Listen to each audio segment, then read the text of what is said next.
Hi friends అందరికీ నేను మీ Shiva. Yeah నుంచి వచ్చారయ్యా స్వామి మీరంతా ఎందుకులే కానీ ఈ వీడియో చేయడానికి కారణం ఒకటే. నన్ను సపోర్ట్ చేస్తూ నా వీడియోస్ చూస్తూ నేను చెప్తున్న కంటెంట్ జెన్యూన్ అని నమ్మే వాళ్ళకి నేను నా సైడ్ నుంచి నేను కరెక్ట్గానే ఉన్నాను, నా దగ్గర ప్రూఫ్స్తో కూడా ఉన్నాయి అని చూపించుకోవడానికి మాత్రం ఈ వీడియో చేస్తున్నాను. సో ఎవరు దయచేసి దీన్ని కూడా బ్యాడ్గా తీసుకోవద్దు. లాస్ట్ వీడియో నేను ఒకటి వీడియో చేశా, దాని కింద వచ్చిన కామెంట్లు ఫస్ట్ చదువుదాం. అరే ఎందుకురా అబద్ధాలు చెప్తున్నావు, నీ వీడియోస్ కోసం అందరినీ మోసం చేస్తున్నావు, ఫస్ట్ కామెంట్. రెండోది వచ్చేసి ఈ వీడియో వ్యూస్ కోసం ఎంతకైనా దిగజారుతారు, మీరు కొంచెం నిజాలు మాట్లాడండి సరేనా, కొత్తగా వచ్చేవారిని భయపెట్టకండి. ఇది కూడా గుర్తుపెట్టుకోండి, కొత్తగా వచ్చేవారిని భయపెట్టకండి. మూడో కామెంట్ వచ్చేసి నువ్వు వెళ్ళింది అక్కడికి బ్రతకడానికి, అంత ఐడియా లేకుండా ఉండవు బ్రో, ఏదో లైక్స్ కోసం పెట్టావు అంతే, లైక్స్ కోసం పెట్టాను అంతే. సో ఇది కూడా గుర్తుపెట్టుకోండి. ఫేక్ న్యూస్లు పెట్టొద్దు శివ సరేనా అని చెప్పేసి నవబొమ్మలు పెట్టాడు. ఎందుకన్నా ఇలాంటి ఫేక్ న్యూస్లు చెప్పి జనాల్ని భయపెడతావు, ఏదైనా ఉంటే జెన్యూన్గా చెప్పండి అన్న, మంచి సమాచారం ఇవ్వండి అన్న. మీకు ఎంతమంది సబ్స్క్రైబర్స్ ఉండి మీరు ఇలా మాట్లాడడం చాలా తప్పు అన్న.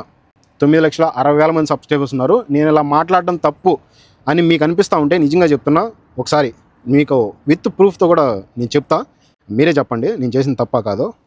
వ్యూస్ అండ్ థంబ్నెయిల్స్ కోసం ఈ Munda spreading fake news. Okay నేను చెప్పింది ఫేక్ న్యూస్ అబ్బా. ఈ కామెంట్ మాత్రం బీభత్సంగా ఉంటుంది. వీని మాటలు నమ్మొద్దండి, వీడికి ఆకేదో హూకేదో తెలియదు, జైల్లో ఎందుకు వేస్తారు, తప్పుడు సమాచారం ఇస్తున్నాడు, నేను కువైట్లోనే ఉంటాను, డ్రైవర్ని నేను, చిల్లర వీడియోలు మానేస్తే బెటర్. ఓకే అబ్బా, మీ అందరికీ ఇప్పుడు ఎంతోమంది కామెంట్లు వేస్తే దానికి ఇంకా కామెంట్లు చాలా వచ్చున్నాయి. ఇలాంటివి అన్నీ మాట్లాడుకోవాలని లేదు, సేమ్ ఇలాంటి కామెంట్లే almost fake news fake spread చేస్తున్నాం అని చెప్పేసి కామెంట్లు చేశారు. నన్ను ఇంతగా ఆదరిస్తా నా వీడియోస్ చేస్తున్న ప్రతి ఒక్కరికి నేను జెన్యూన్ కంటెంట్ వేస్తున్నా. వెయిట్ గవర్నమెంట్ న్యూస్ ఛానల్కి సంబంధించి ఒక పోస్ట్ అక్కడ వేస్తా చూడండి. ఇప్పుడు మీరు చూస్తున్న ఫోటోలు వచ్చేసి చాలా ఉన్నాయి, అంటే చాలా ఫైన్లు ఉన్నాయి.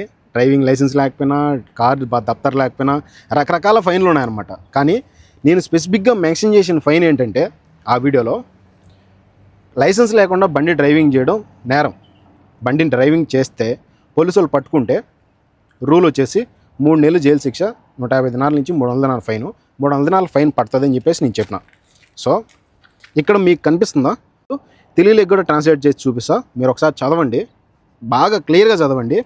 లైసెన్స్ లేకుండా లేదా సస్పెండ్ చేయబడిన లైసెన్స్తో వాహనం నడపడం, ఓకేనా, వాహనం నడపడం తప్పు. రెండోది 75 దినార్లు ఫైను, డైరెక్ట్ వేస్తే 75 దినార్లు ఫైను, లేదా 3 నెలలు వరకు జైలు శిక్ష, 150 దినార్ల నుంచి 300 దినార్లు జరిమానా. అంటే 3 నెలలు జైలు శిక్ష, 300 దినార్లు ఫైను. ఏది జరిగినా మనకే కదా దెబ్బ, డ్రైవర్కే కదా దెబ్బ.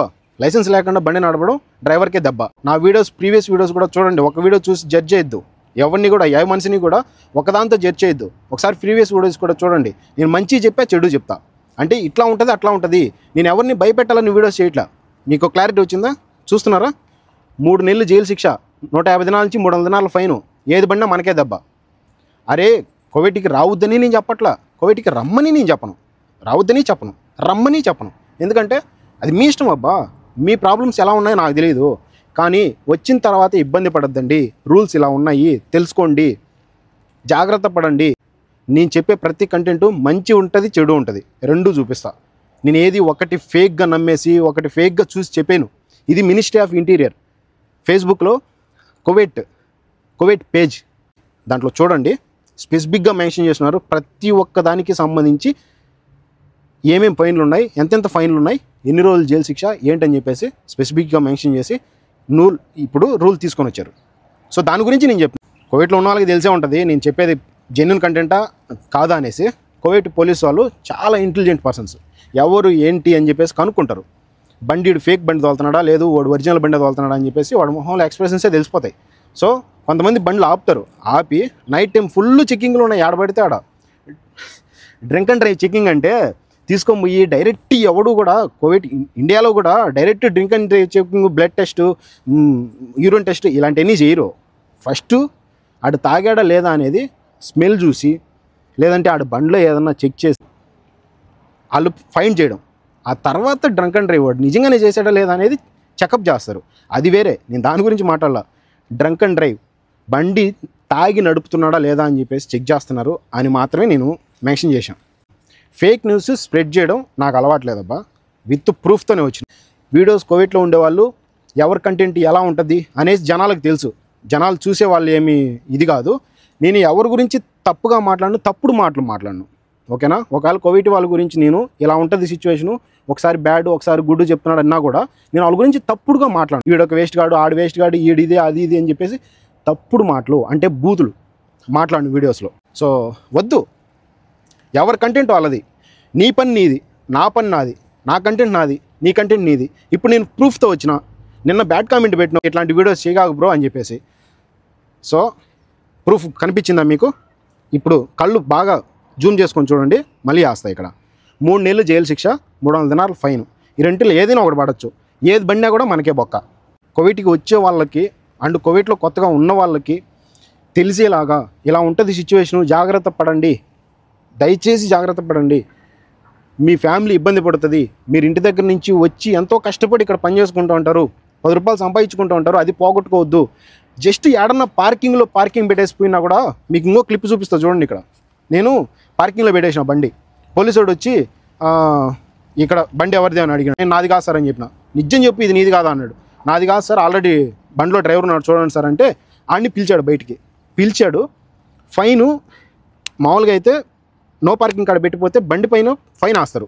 అప్పుడు కోవిడ్ ఒకటి తెలుస్తుంది. బండి పైన ఫైన్ వేయకుండా కోవిడ్ ఆల్రెడీ డ్రైవర్ ఉన్నాడు అనుకోండి, దాంట్లో డ్రైవర్ని పిలిచి డ్రైవర్ బతాక ఇప్పించుకొని బతాక మీద ఫైన్ వేస్తారు. ఫైన్ పడిందా లేదా అనేది నీకు తెలుసుకోవాలంటే గూగుల్ అన్నా చెక్ చేసుకోవాలి. లేదు, నువ్వు ఇంటికి పోయేటప్పుడు, నువ్వు ఇంటికి వెళ్ళేటప్పుడు ఎయిర్పోర్ట్లో తెలుస్తుంది. ఆడిపోయిన తర్వాత ఫైన్ కట్టాలంటే ఎంత తలకాయ నొప్పి. ఇంటికి వెళ్తా హ్యాపీగా ఇంటికి వెళ్తా ఉంటాం, అక్కడ ఫైన్ కట్టాలంటే ఎంత తలకాయ నొప్పి. జాగ్రత్త పడండిరా ఫైన్లు పడకముందే అని చెప్పేసి చెప్తున్నా, సరేనా. ఏది ఫేక్గా స్ప్రెడ్ చేయట్లా. పోలీసు వాళ్ళు బండి ఎక్కడన్నా నో పార్కింగ్ కాడ పెట్టుకుంటే వరుసగా కోవిడ్ వాళ్ళ బండ్లన్నీ చూడరు, డ్రైవర్ బండ్లన్నీ చూడరు, బండి నెంబర్లపైన వేసుకుంటూ పోతారు. వేసింది పడింది లేనిది కోవిడ్ వాళ్ళకి తెలుస్తుంది. ప్రతిదీ కోవిడ్ వాళ్ళకి మెసేజ్ పోతుంది. వాళ్ళు ఎక్కడుంటారు, ఏ టెన్షన్లో ఉంటారో తెలియదు మనకి. వాళ్ళు చూసుకుంటారో చూసుకోరో తెలియదు. వాళ్ళు చూసుకున్నా కూడా డ్రైవర్ చెప్తాడులే, డ్రైవర్ చెప్పిన తర్వాత చేపిద్దాంలే, ఒకవేళ ఏదైనా మిస్టేక్ జరిగి పోలీసు వాళ్ళు పట్టుకుంటే డ్రైవర్ మీద దోషేద్దాం, నువ్వు చెప్పలేదు నాకు, నువ్వు చెప్పాలి కదా చూసుకొని అని చెప్పేసి అంటారు. సో మనం డ్రైవర్లమే, నేను డ్రైవర్నే, కానీ మా కోవిడ్లో లేరు, జపాన్కి వెళ్ళున్నారని చెప్తున్నా. మీరు కావాలంటే జపాన్కి వెళ్ళున్నారు, ఇంకా 2 రోజులు రారు, అంటే 26వ తేదీ అట్లా వస్తారు. సో దానివల్ల నేను ఓకే తిని పడుకో, నీకేమి లైసెన్స్ లేదు, బండి దప్తర్ అయిపోయింది, అది నువ్వు వచ్చిన తర్వాత చేపిస్తాలే, టెన్షన్ ఎందుకు, పడుకో హ్యాపీగా తినేసి అని చెప్పాడు కాబట్టి నేను హ్యాపీగా పడుకుంటున్నా. మీరు ప్రీవియస్ వీడియోస్ కూడా చూడొచ్చు. జపాన్కి వెళ్ళున్నారని యాక్చువల్గా చెప్పుండే ఆల్రెడీ. ఇంతకుముందు signal camera and speed camera ఇట్లాంటివే ఉండేవి. ఇప్పుడు మొబైల్ కెమెరాలు, పక్కన సీట్ బెల్ట్ పెట్టుకోకపోయినా వాడికి సంబంధించిన కెమెరాలు, ఫోన్ మాట్లాడుతున్నావా సీట్ బెల్ట్ పెట్టుకున్నావా, రకరకాల కెమెరాలు వచ్చేసినాయి. రూల్స్ అనేవి ఒకటేలాగా ఉండవు, ప్రతి దగ్గర ఒక్కొక్కసారి ఒక్కొక్కలాగా ఉంటాయి, మారుతూ ఉంటాయి.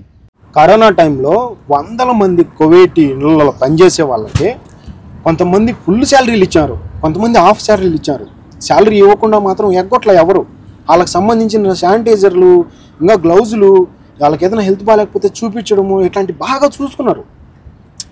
ఇప్పుడు ఫేక్గా చెప్పడానికి వాళ్ళకి ఏముంటుంది, మనం వచ్చి వాళ్ళ దగ్గర పని చేసుకుంటున్నాం, పని మంచిగా చేసుకుంటే మంచిగా ఉంటుంది మనకు కూడా. మనం అజాగ్రత్తగా ఏదంటే అది మాట్లాడి అటంటే అటు బిహేవ్ చేస్తే అట్లనే ఉంటుంది. మనం చేసే ప్రతి ఒక్క దాని మీదే ఆధారపడి ఉంటుంది ప్రతిదీ. మీరు వచ్చేటప్పుడు రూల్స్ తెలుసుకోండి, జాగ్రత్త పడండి అని మాత్రమే చెప్తున్నాను నేను. సో కరోనాలో ఎంతోమందిని శాలరీలు జీతాలు ఇచ్చి ఖాళీగా పెట్టి జీతాలు ఇచ్చారు. దగ్గర సంవత్సరం వద్దు, ఒక 6 నెలలు పెట్టుకో, 6 నెలలు కూడా వద్దబ్బా, 1 నెల రోజులు ఖాళీగా నిన్ను పెట్టి 100 దినాలు జీతం ఇస్తున్నారంటే గ్రేట్ కదా. ఎంతోమంది కడుపు నింపుతున్నారు. వాళ్ళ ఫ్యామిలీ ఇక్కడ కష్టపడినా వాళ్ళ ఫ్యామిలీ ఇంటి దగ్గర సుఖంగా కడుపు నిండా అన్నది ఎంతుంది. వాళ్ళ గురించి తప్పుగా మాట్లాడాల్సిన అవసరం లేదు. ఇక్కడ రూల్స్ మారతాయి, ఒక్కొక్కసారి ఒక్కోలాగా ఉంటుంది రూల్స్. జాగ్రత్త పడండి అని చెప్తున్నా అంతే. దయచేసి జాగ్రత్త పడండి. నేను ఇప్పటికీ చెప్తా, ఎప్పటికీ చెప్తా, వచ్చే వాళ్ళు రూల్స్ అండ్ రెగ్యులేషన్స్ తెలుసుకొని జాగ్రత్త పడండి. మన రూల్స్ రెగ్యులేషన్స్ అన్నీ జెన్యూన్గా ఉంటాయి. వీడియోస్ చూడండి ఒకసారి, మీరు ప్రీవియస్ వీడియోస్ కూడా చూడండి. మొన్న వ్యవసాయం గురించి వీడియో చేశాను, ఎవడూ పట్టించుకోవాలా. ఇలా మీ నాన్నలు అమ్మలు ఇంట్లో కష్టపడుతున్నారా చూడండి అని చెప్తే ఎవరు చూడాల. కానీ ఈ వీడియోకి మాత్రం పరిగెత్తుకుంటూ వచ్చి అందరూ కామెంట్లు పెట్టేశారు, ఇది చెప్తుంది fake news fake news fake news అని. జెన్యున్గా చెప్పినప్పుడు జెన్యున్ కంటెంటే ఉంటుంది. ఇప్పుడు జెన్యున్ కంటెంటే చేసిన, ఇంతకుముందు జెన్యున్ కంటెంటే చేసా, చేయబోయే రోజుల్లో జెన్యున్ కంటెంటే చేస్తా. మన దగ్గర ఫేక్ ఏమి ఉండదు. మరి వ్యవసాయం గురించి మాట్లాడిన ఆ రోజు అది ఫేక్ అంటారా? డైరెక్ట్ వెళ్ళి చూపించి మాట్లాడినా ఫేక్ అంటారా? ఇప్పుడు ప్రూఫ్ పెట్టినా మినిస్ట్రీ ఆఫ్ ఇంటీరియర్ దగ్గర నుంచే ప్రూఫ్ క్లారిటీగా వచ్చి ఉండదు. ప్రూఫ్ పెట్టినా తప్పంటారా? ఏంటబ్బా ఒకరి మీద పడి ఏడ్చేదానికన్నా కంటెంట్ ఎంచుకోండి, కంటెంట్ వెళ్ళండి. కంటెంట్ మీద నేను ఉన్నట్టే చెప్తానబ్బా. మా కోవిటోళ్ళు మాకు ఇచ్చిందే చెప్తా, నేను తినిందే చెప్తా. మా కోవిటోళ్ళు నన్ను ఎలా చూసుకుంటున్నారో అలానే చెప్తా. నాకు ఏ టైంలో డ్యూటీలు పడుతున్నా దాని గురించి చెప్తా. నేను ఏ ప్లేస్కి వెళ్ళానో దాని గురించి చెప్తా. ఇక్కడ సిచ్యువేషన్స్ పరిస్థితులు ఇక్కడ రూల్స్ ఎలా ఉంటాయి ఏంటని చెప్పేసి దాని గురించే మాట్లాడతాను. ఎప్పటికీ అదే మాట్లాడతాను. ఫేక్ మాట్లాడే ఆ స్టేజ్కి నేను వెళ్ళను. ఫేక్ న్యూస్ మాట్లాడను, ఫేక్ చెప్పను, ఫేక్గా స్ప్రెడ్ చేయను. వ్యూస్ కోసం సబ్స్క్రైబర్స్ కోసం చేయాల్సిన అవసరం నాకు లేదు. ఇప్పుడు చెప్తున్నా, వ్యూస్ కోసం సబ్స్క్రైబర్స్ కోసం వీడియోలు చేయాల్సిన అవసరం నాకు లేదు. అలా చేసేటట్టయితే చాలా మార్గాలు ఉన్నాయి దానికి చేయడానికి. సో నాకు వద్దు. జెన్యున్ కంటెంటే ఉంటుంది. మీకు ఇది జెన్యున్గా అనిపించిందా లేదా మీరే కామెంట్ చేయండి.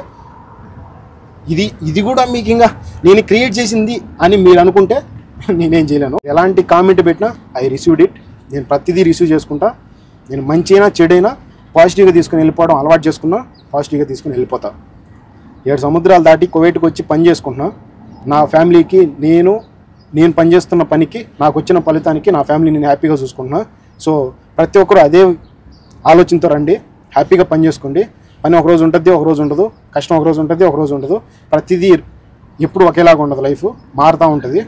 సో ఈరోజు ఇలా ఉండొచ్చు, రేపు ఇంకా బెటర్గా ఉండొచ్చు. ఎవరిని నెగిటివ్ చేయాలని కాదు, నా వీడియో కింద వచ్చిన కామెంట్లకి సో నేను నా ఆడియన్స్కి సమాధానం చెప్పుకోవాలి కాబట్టి, నన్ను సపోర్ట్ చేస్తున్న వాళ్ళకి సమాధానం చెప్పాలి కాబట్టి నేను సమాధానం చెప్తున్నా. సో జెన్యున్ కంటెంట్ ఇది. నిజంగానే ఈ రూల్ అనేటివి ఉన్నాయి. సో వచ్చి చేసుకునే ముందు జాగ్రత్తగా చేసుకోండి, హ్యాపీగా ఉండండి. అందరూ బాగుండాలి. మీ ఫ్యామిలీని హ్యాపీగా చూసుకోండి. ఏదో ఒక పని చేసి కష్టపడండి. అంటే దొంగతనం అట్లాంటివి కాకుండా మంచి పని చేసి కష్టపడండి. ఒకరి మీద పడి ఆడవద్దు. మీ పని మీరు చేయండి, మీకు తగినట్టు ఫలితం వస్తుంది, ఖచ్చితంగా వస్తుంది. మనం చేసే పని పైన మనకి ఆ రిటర్న్, కర్మ ఈజ్ రిటర్న్ బ్యాక్. ఖచ్చితంగా కర్మ అనేది తిరిగి వస్తుంది. సో నేను చేసేది ఎప్పుడు మంచిగా చేస్తా, మంచిగానే ఉండాలనుకుంటా, మంచిగానే చేయాలనుకుంటా, అందరూ బాగుండాలనే కోరుకుంటా. నా తోటి యూట్యూబర్లు కూడా నాకన్నా ముందుకి ఎదిగినా నేను సంతోషపడతా. So thank you so much అందరికీ. వీడియో ఎలా ఉందో ఖచ్చితంగా కామెంట్ చేయండి. మీరు అందరూ కామెంట్ చేసి ఈ వీడియోకి లైక్ చేయడం వల్ల సో ఇంకొంతమందికి వీడు చెప్పింది ఫేకా నిజమా అనేది తెలుసుకుంటారు. థ్యాంక్ యూ సో మచ్ ప్రతి ఒక్కరికి. Love you all. Thank you for watching. నేను మిషా సైనింగ్ ఆఫ్. జై హింద్.